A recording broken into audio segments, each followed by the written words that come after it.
ഇന്നത്തെ special item അരിയുണ്ട. അപ്പോൾ അതിനായിട്ട് ഞങ്ങളിവിടെ അരി കഴുകി മാറ്റി വെച്ചിട്ടുണ്ട്. ഇനി നമുക്കിത് നല്ലോണം വറുത്ത് കോരിയെടുക്കാം. ഏകദേശം നല്ല ബ്രൗൺ കളറാവണം. അത് കഴിഞ്ഞാൽ നമുക്കിത് നല്ലോണം ഒന്ന് തണുത്തതിന് ശേഷം മിക്സിയിലിട്ട് നല്ലോണം പൊടിച്ചെടുക്കാം. ഇനി 1 ടേബിൾ സ്പൂൺ നെയ്യ് ഒഴിച്ചെടുക്കുക. അതിലേക്ക് അണ്ടിപ്പരിപ്പ് ഇട്ട് വറുത്ത് കോരി വയ്ക്കുക. പിന്നെ അതുപോലെ മുന്തിരി ഇട്ട് വറുത്ത് കോരി വയ്ക്കുക.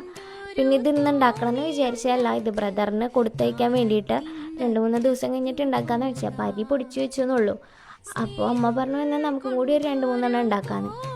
അപ്പോൾ അതിന് ശേഷം നമ്മളുടെ ഈ കാഷ്യൂനട്ട് വറുത്ത് വെച്ചത് നമ്മളൊന്ന് ജസ്റ്റ് ഒന്ന് പൊടിച്ചെടുക്കുക. അതിലേക്ക് നമ്മളുടെ ശർക്കര, നാളികേരം, കുറച്ച് ഏലക്കയും കൂടി എടുത്ത് വീണ്ടും ഒന്ന് പൊടിക്കലൊന്ന് ക്രഷ് ചെയ്തെടുക്കുക. അതിലേക്ക് നമ്മൾ പൊടിച്ചെടുത്ത് വെച്ച ഈ പൊടിയും കൂടി ചേർത്ത് വീണ്ടും ക്രഷ് ചെയ്തിട്ട് നമുക്കിതൊരു പ്ലേറ്റിലേക്ക് മാറ്റി വയ്ക്കാം. അതിനുശേഷം നമുക്കിതിങ്ങനെ ഓരോ ഉണ്ടകളാക്കാം. അത് ഫൈനലായി കഴിഞ്ഞാൽ അതിലേക്ക് ഈ വറുത്ത് കോരി വെച്ച മുന്തിരിയും കൂടി ഇട്ട് കൊടുത്തു കഴിഞ്ഞാൽ നമ്മളുടെ അരിയുണ്ട റെഡി. അപ്പോൾ എളുപ്പത്തിൽ ഉണ്ടാക്കാൻ പറ്റിയൊരു 4 മണി പലഹാരം കൂടിയാണ്. അപ്പോൾ എല്ലാവരും ഒന്ന് ട്രൈ ചെയ്ത് നോക്കുക.